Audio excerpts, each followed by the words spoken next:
Hello po sa inyong lahat mga ka-crypto. Ako po si Pinoy Crypto Trader at sa video na ito ay atin mong pag-uusapan ang tungkol dito kay Shiba Inu.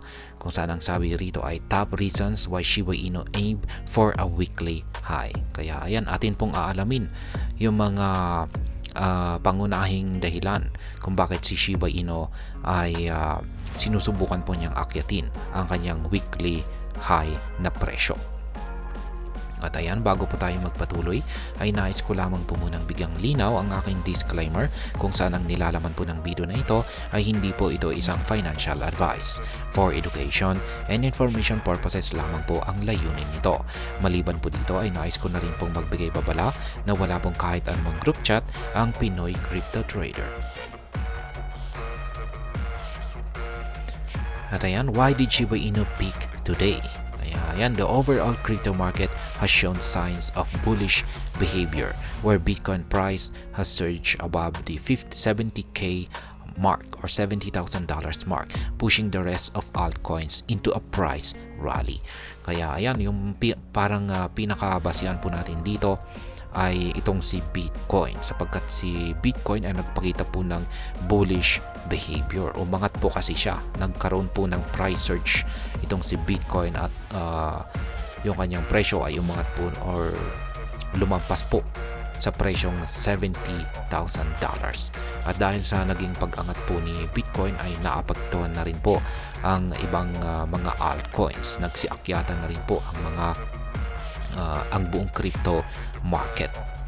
Kaya yan, alam naman po natin siguro na itong si Bitcoin, ang presyo ni Bitcoin ay nakaka-apekto po sa presyo ng buong mga cryptocurrencies, buong crypto markets. Kaya kung pag umangat siya ay nagsisiakyatan na rin po ang buong crypto markets. Pero kung pag bumagsak siya ay nagsisibagsakan na rin syempre ang buong crypto market. Kaya yan, not only that, but the meme coins have noticed a price surge leading to an increase in the total market cap of meme coins. Kaya yan, syempre hindi lamang yung mga altcoins ang apektado rito sa naging pag-angat ni Bitcoin. Apektado na rin ang mga meme coins. Kaya tumaas na rin or lumaki na rin ang total market cap ng mga meme coins. Increased whale interface. According to the Into the Block data, there was a significant surge in the on-chain activity of Shiba Inu, where the number of larger transactions has increased by 50%. Kaya ayan, ang isa na rin pong dahilan sa pangunahing dahilan kung bakit si Shiba Inu ay umaangat ay dulot po ng mga pagdami ng mga whales. Yan yung pagdami, yung kanilang activities ay nagkakaroon sila ng malalaking on-chain activities dito kay Shiba Inu. Yan, sila ay yung kanilang bilang ng mga transactions ay lumago po ng 50%. And as a result, the number of transactions has increased by 516%. Kaya yung total po na transaction na isinasagawa ng mga whales na ito ay umaabot na po ng 516%. At ayan, yung bullish behavior naman ni Shiba Inu, yan na rin po ay isa sa mga pangunahing dahilan kung bakit umaangat itong si Shiba Inu.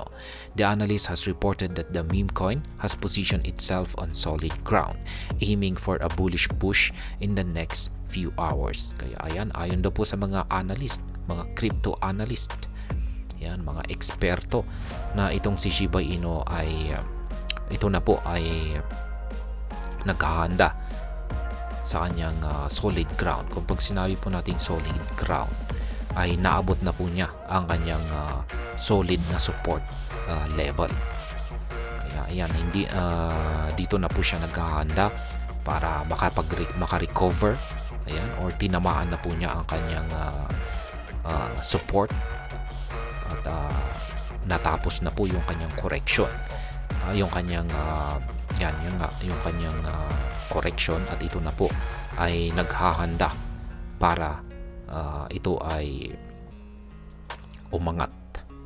Ayan, naghahanda na siya para bumangon sa kanyang pagkakabagsak or sa kanyang correction. At ito raw po ay pwedeng mangyari sa mga susunod na ilang mga oras lamang. Kaya ayan na po, kahit anumang yan, ibig sabihin ay sa kahit anumang oras ay pwede na pong sumabog itong si Shiba Inu. Yan po ang ating balita tungkol dito kay Shiba Inu, kung bakit yan po yung mga pangunahing dahilan kung bakit itong si Shiba Inu ay naghahanda para akyatin ang kanyang weekly high na presyo. At hanggang dito na lamang po tayo sa video na ito. Sana po ay inyong nagustuhan ang aking paliwanag sa video na ito. Kung inyo po itong nagustuhan, pakiclick lamang po ang like button nito. Para naman po sa mga bago lamang dito, kayo po ay aking inaanyayahan para mag-subscribe. Pakiclick na rin po ang bell icon nito dahil ito po ang siya magsisilbing notification nito sa mga bago kong videos na akin pong ina-upload sa aking YouTube channel na ito. Marami pong salamat sa panunood. Ingat po tayo lagi at God bless po sa ating lahat.